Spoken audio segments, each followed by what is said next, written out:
Hello, c'est notre dernière vidéo du contenu Attire tes clients sans effort de prospection. Donc c'est le step 4.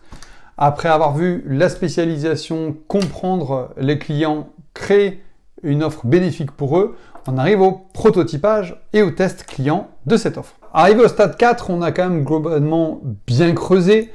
Spécialisation, segment de clientèle, bénéfices d'offres, etc. Le moment est venu de créer un prototype diffusable. Parce que avant de diffuser largement, on va le tester. Le test, en fait, démarre par la construction de ce qu'on appelle un PMV. Le PMV, c'est le produit minimum viable. Le PMV, il n'a pas toutes les fonctionnalités possibles et inimaginables. Il n'a pas du service client dans tous les sens. Il n'a pas d'offre à tiroir, etc., etc. Le PMV, c'est vraiment l'offre basique de départ que vous allez tester sur le marché. Si le PMV n'est pas validé par les clients, c'est pas la peine d'aller chercher les options, les offres à tiroir, etc. qu'on va pouvoir y ajouter. Quand on aura créé le PMV, quand on fait en sorte d'avoir les éléments de l'offre basique à diffuser aux clients, vous aurez suffisamment avancé pour présenter votre proposition de valeur, diffuser votre offre à votre cible de clientèle, tester auprès de vrais clients le discours et la mécanique, et de là, vous pourrez ajuster les différents éléments, ajouter des options, etc., etc. Il ne faut pas se mentir. On ne crée pas des offres pour nous. Même si on a vu dans la première partie qu'il était d'abord question de plaisir dans les business basés sur la spécialisation, au final, l'offre, elle est quand même pas créée pour nous. Elle est créée pour les autres. Donc, sauf si vous avez décidé de perdre de l'argent, c'est le testing client qui validera ou non ce que vous avez déployé. Alors, on reprend ce qu'on a réalisé sur les étapes 1, 2, 3. Et on met en exergue ce qui est impactant dans notre expertise, notre spécialisation, les cas pratiques, ce sur quoi on est bon, ce qui nous motive. Deuxièmement, le segment d'audience qu'on a sélectionné, les sous-segments auxquels on a décidé de parler et dont on a analysé les points de douleur, en face desquels on a mis les bénéfices d'offres les plus percutants. Ça, c'est le premier élément de construction du PMV. À ça, on va ajouter un choix de ton. Parce qu'on ne parle pas de la même manière à un PDG, à un directeur commercial, à un confrère, à un commercial, etc., etc. On a juste le ton employé. Moi, je suis relativement familier dans le ton, je dis même quelques gros mots parfois. Le vous dérive quand même beaucoup vers le dessus, parce que je sais que mon audience est en recherche de proximité.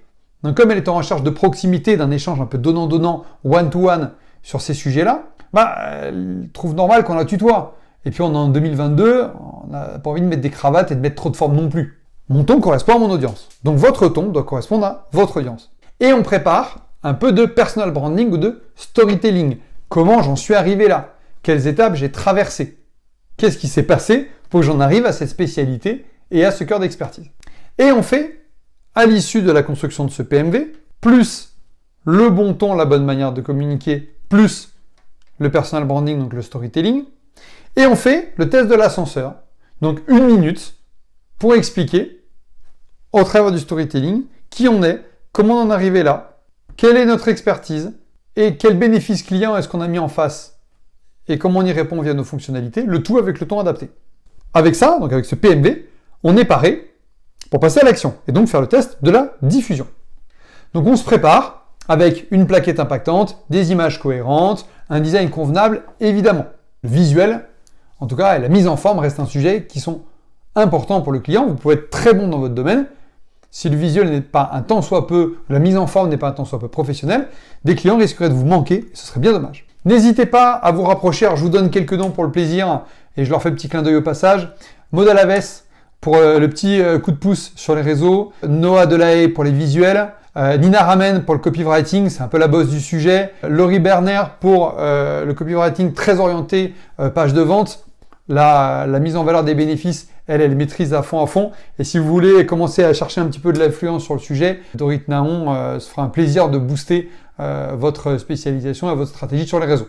On peut se rapprocher de ces gens-là pour créer ces sujets-là, et on peut derrière aller se construire une landing page avec un service en DIY facile comme un Squarespace ou un Homzo par exemple. Choisir comment diffuser des cas pratiques ou du retour d'expérience. Donc ça, c'est ce qu'on appelle de l'inbound marketing, donc attirer les clients par la diffusion de valeur, notamment les cas pratiques, ce que j'ai rencontré, mon expertise, donc notamment sur LinkedIn.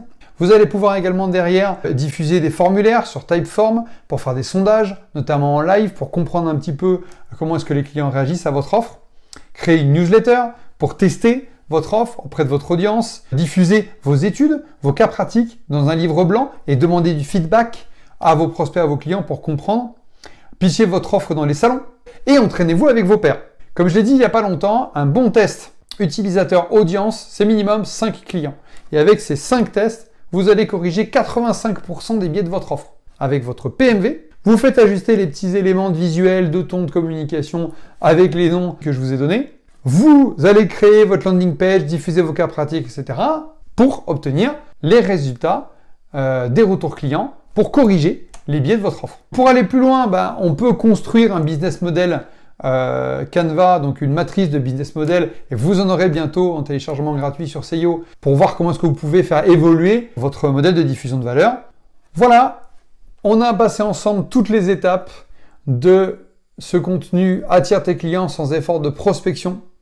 J'espère que vous en avez apprécié le contenu, j'espère que vous avez bien kiffé le format, que les explications sont claires. N'hésitez pas à me suivre sur LinkedIn, à liker l'ensemble du contenu qui est diffusé. Ça, c'est la première chose pour donner plus de visibilité au contenu si vous l'avez aimé. Deuxième sujet, comme je l'ai déjà dit, maintenant qu'on a fait le tour, vous pouvez désormais passer à l'acte et travailler sur ces différents sujets pour faire en sorte d'obtenir un marketing de positionnement qui soit impactant. Comme je l'ai déjà dit plusieurs fois, l'important derrière, ça peut être de le confirmer ensemble.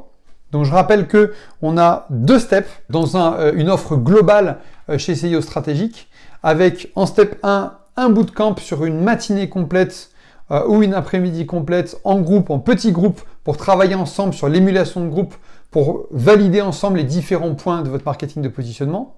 Et en plus de ce bootcamp d'une demi-journée, on a une session en individuel avec moi pour bien affiner les différents éléments de votre marketing de positionnement, pour devenir leader sur votre marché, déployer votre offre, réduire considérablement votre temps de prospection pour partir à la conquête de nouveaux clients.